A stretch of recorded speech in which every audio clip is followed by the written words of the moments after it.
Hey guys, welcome back to the channel. So I wanted to do a quick follow-up on this gun, the Walther PDP. It's basically a follow-up to a follow-up of an original video, kind of giving you a little bit more of what I've experienced with the firearm now that it has finally 500 rounds through it. Initially, I can only get 150 rounds through it because that's all the ammo I had. I was able to get some more ammo, so I did want to take it out and shoot a little bit more to see what it was doing, if the trigger would work itself out a little bit more. And I've got to say that so far this gun has been very surprising, and in a positive way. The trigger has... It's amazing. It is definitely a much better trigger than the PPQ. The take-up is super, super smooth now.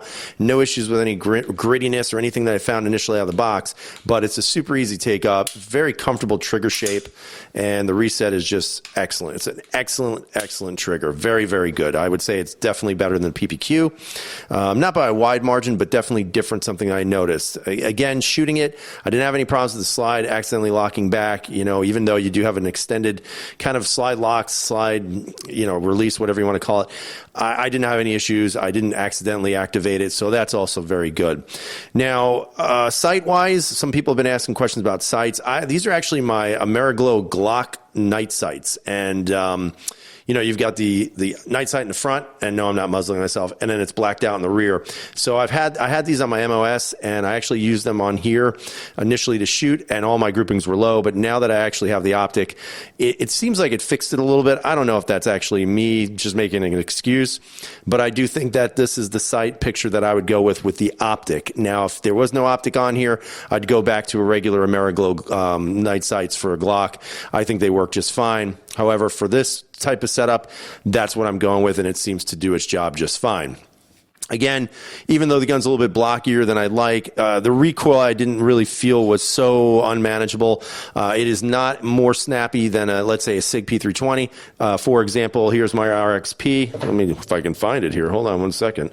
But here's the RXP with the Icarus Precision lower. Without the lower, it is definitely much snappier because of the additional weight that this gun has on it. It's reduced that quite a bit. I would say the PPQ is a little less snappy than this gun, but again, keep in mind this is a very short slide. I believe it's 3.6 versus a 4-inch. So, that little difference can make a significant change in the way the recoil feels on the firearm, at least in my opinion. I mean, overall, the build quality seems really good, but I'm going to talk about a little bit now that you see the Optic on here, what my experience was with the Optic. Now, I'm not going to lie to you and say I'm an expert with the Optic because I am absolutely not. I wouldn't even consider myself a novice. I consider myself more of a beginner, but, the Optic worked really well. This is my 507C. This is the green from Holosun, and I love the green. That's, if I can find them all, that's probably what I'd go with. It just shows up better for me. But I did not notice any movement. Everything seemed to zero just nicely, at least whatever that means for a beginning shooter like me with the red dots. But I felt pretty comfortable with it, and there was no wobble. There was nothing. Everything's Loctited in there. However, this is going to be my question for you guys out there who might own this firearm. When you mounted your Optic, and I don't know if it's going to show, it probably won't. I'm not using the best camera here for this. But one of the things that I noticed was that the front of the plate here, it actually is slightly elevated. Now, that is kind of interesting because from the back to the front, and let me turn it this way, from the back to the front of the slide, it is sitting flush with the actual slide. However, as I move forward, I can actually see a gap of light in between. Now, I've tried to retighten things down, take the screws off, and for whatever reason, I cannot get that to lay flat against the slide. So I don't know if it's something going on with the plate or if it's the way it was manufactured. I know the plate almost has like a bevel on the front of it here or on the front side of it. So I'd be curious to know what you guys are finding, if you've had that problem or even if you've noticed it or not.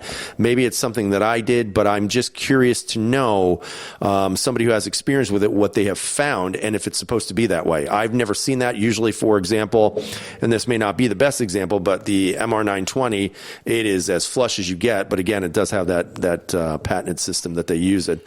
But even with the Romeo on the RXP, it's sitting completely flat. There's no daylight at all in between. So that has me a little concerned because, again, it isn't anything I did because I got this sucker on. I was making sure that I was applying pressure just to make sure it was kind of leveling out the way it should be. And I just kind of noticed it after I was shooting. Does it affect anything? Not that I can make out, but I'm just curious if anybody else is having that issue. I mean, overall, the PDP became a very big surprise to me because, honestly, I don't think it's the best-looking firearm, but it is a very functional firearm, and I do enjoy shooting it because of the fact that it has just an amazing trigger on it and everything else that they advertised. I really do think it's a worthy addition, especially for the Walther fans out there, but more so for anybody who's looking for an optic-ready striker-fired handgun. So if you guys can leave those comments down below, let me know if you have any information on the plate here, if you have any daylight in between there, or if you have any recommendations. But again, appreciate you guys watching. Hopefully you have a great night. Stay safe, and as always, everyone, freedom is never free.